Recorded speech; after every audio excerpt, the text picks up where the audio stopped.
Hello, welcome to my channel. Finally a Manchester City video. I keep on making videos about other teams. Well, now it's about Manchester City again. Manchester City are playing Brighton, in case you were unaware. Now, Manchester City have a few injuries.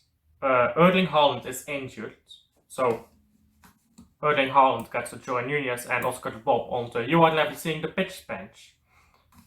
You might want to join them too, comments. Grealish and Silva, Grealish and Foden, I think, have a question mark. I think Foden was confirmed recently to be fit. I'll check that in a bit.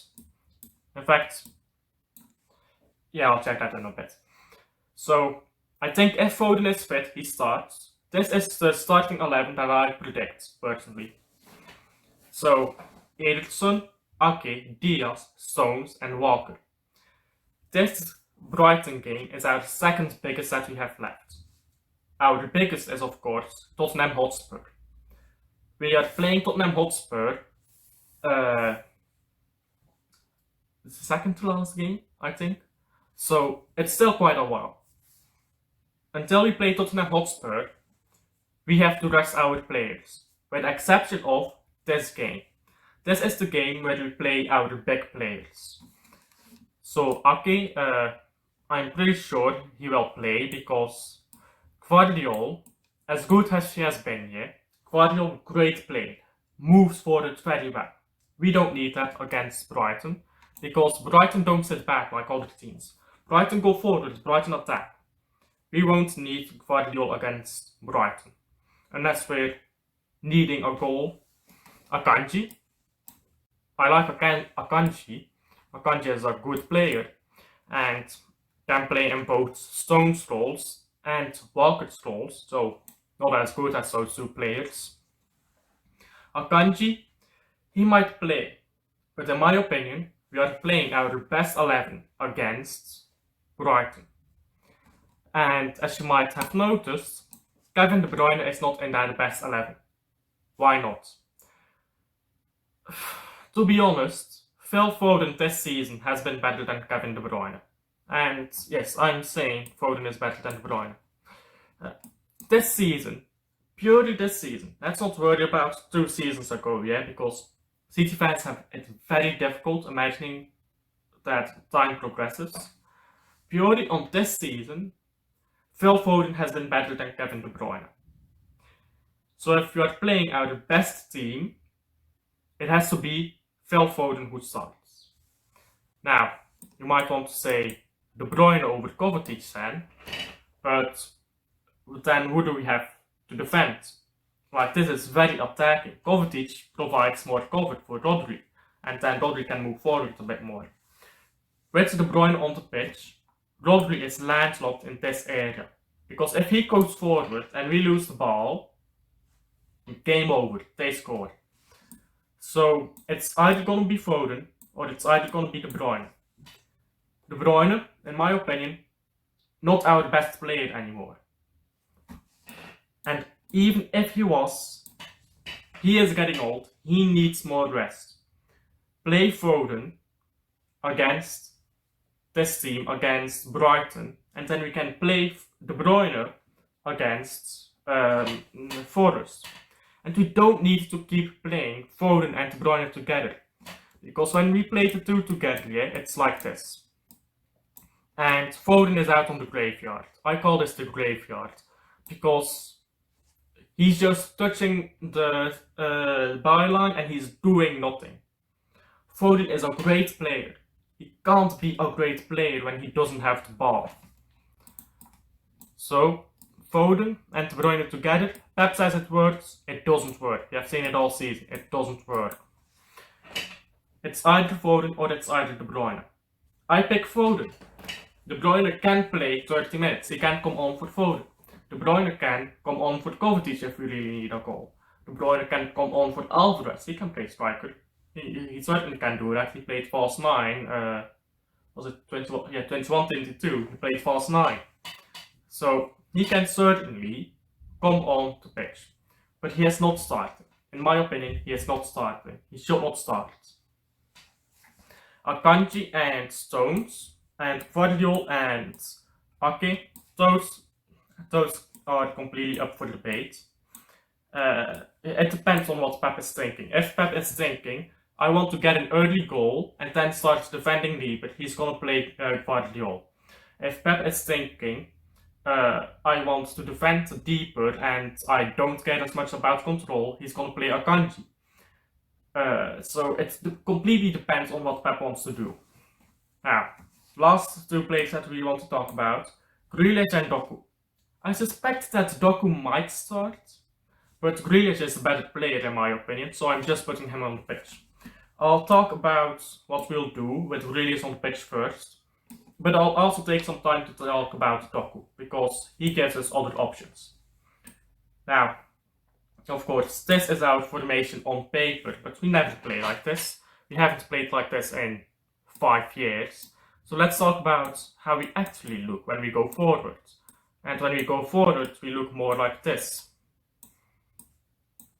With Diaz as the lone centre back, Ake and Walker over here, and this season, really pushing up, and I don't like that. But we do it anyways. So Alvarez will be in the box, Alvarez will drop deep, don't worry about that. And Rodri and Kovacic can swap around whenever they want, because Kovacic has that defending ability. While De Bruyne doesn't have that, which is why he doesn't play. So Rodri, Kovacic can swap around. Silva and Foden can swap around if they want to. If you want Silva to come in and Foden to go out and overlap and cross one in, he can do that. So Foden and Silva can overlap. Alvarez is going to drop deep as I said. Grealish is probably just going to hold the ball and waste time like he always does. At least this season. He's not been great this season. And Ake and Walker, as always, are going to push up. This is just what we do. But other than that, how are we going to break down Brighton? Now, if you want to break down Brighton, it all comes down to not Alvarez. Alvarez, he's so overrated, isn't he? Anyhow, it's going to come down to Foden and Rodri. These two guys are going to be key in breaking down Brighton. Now, we are going to play to the right because we're not going to get many chances from the left. So we're going to play all the passes into here. You're going to see it. Walker is going to push up high. Ake might drop a bit deeper. And we're going to play in this area. We are going to play in solely this area. When we're attacking at least. And Grealish might get the ball a few times. What Grealish is going to do here is he's going to touch the touchline. He's going to wait until defenders come onto him. He's going to play the ball back to Ake. And Ake is going to move it around and then we're going back to here. If Grealish gets the ball, don't get excited. Nothing is going to happen. So we are mainly going to play from this side. And I'm expecting Rodri to probably come forward a bit and Kovacic to drop deeper. And Rodri to play balls over the top for Silva and Foden to get onto them.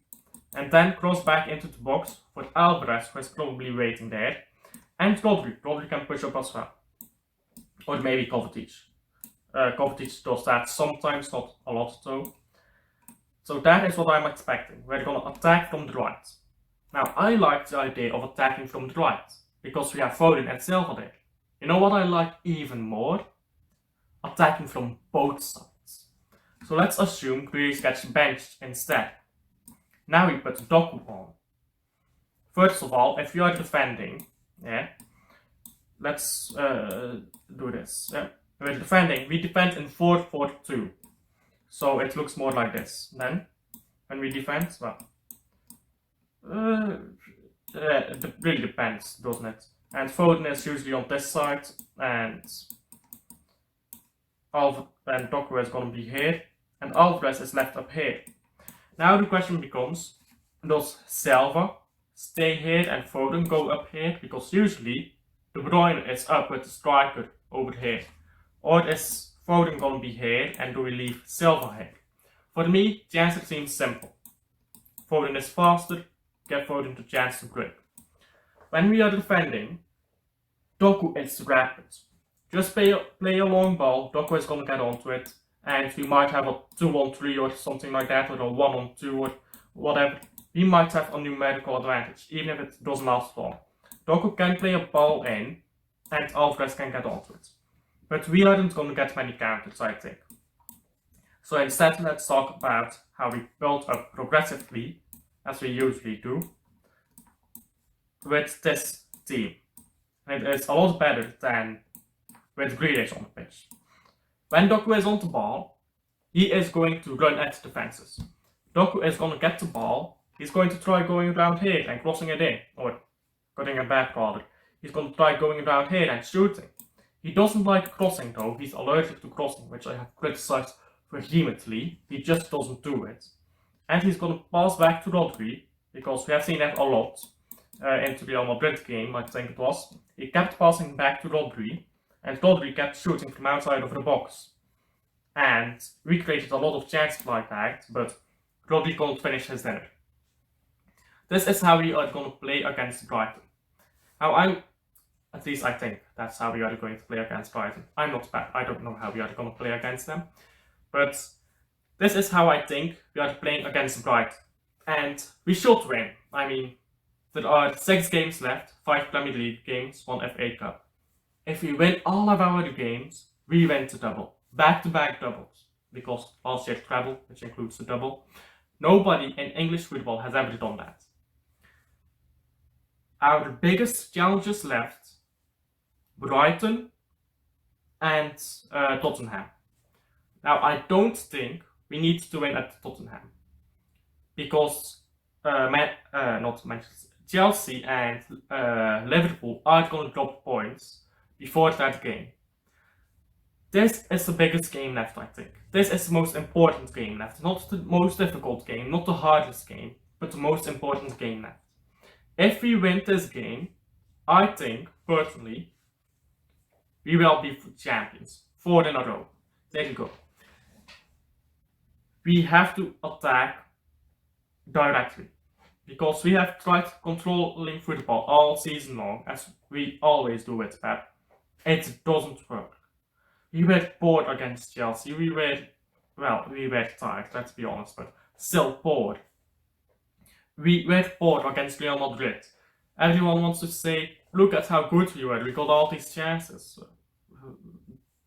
Are we playing the semi-final, or is Madrid playing the semi-final?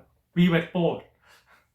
So let's not talk around the bush. They are playing the semi-final because they outsmarted us. They were like, we're not gonna get the ball, we're gonna set deep, we're gonna counter and we're gonna score. And they did. So we were bored against Madrid. We did not create enough good chances. We created a lot of chances, not a lot of good ones. Even our goal was lucky. If we want to score, if we want to get good chances, we need to attack directly. Because, okay, Brighton is going to have a go at it. They're going to play attacking football. But what if Brighton gets 1 goal and they decide, yeah, set back. If Grealish is on the pitch, GG, because Grealish is not creating a thing. He's not doing a thing. So if Grealish is on the pitch, wrap it up. We're done. We don't have Gundogan anymore. We don't have Mahrez anymore. We need Grealish to be more creative, and he isn't.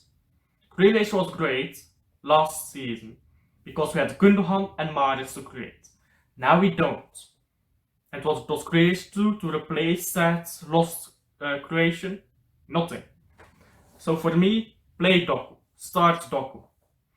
Like Grealish, yeah, you're good, mate, but you don't create anything, do you? So Doku, for me, he plays.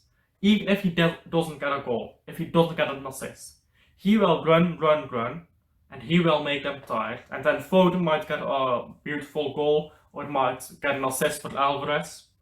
And that is how he probably will play. Now Stones, again, Stones and Akanji, swap them around. I don't think it matters that much for this game. Now that's the tactics out of the way. We are gonna win this. In my opinion, we are going to win this. There is no way Manchester City bottles it now. And if we do, title race on, wrap it up. My prediction for the final score is 3-1 for Manchester City. Thank you for watching my video. Tell me down below in the comments what you think. Until then, bye.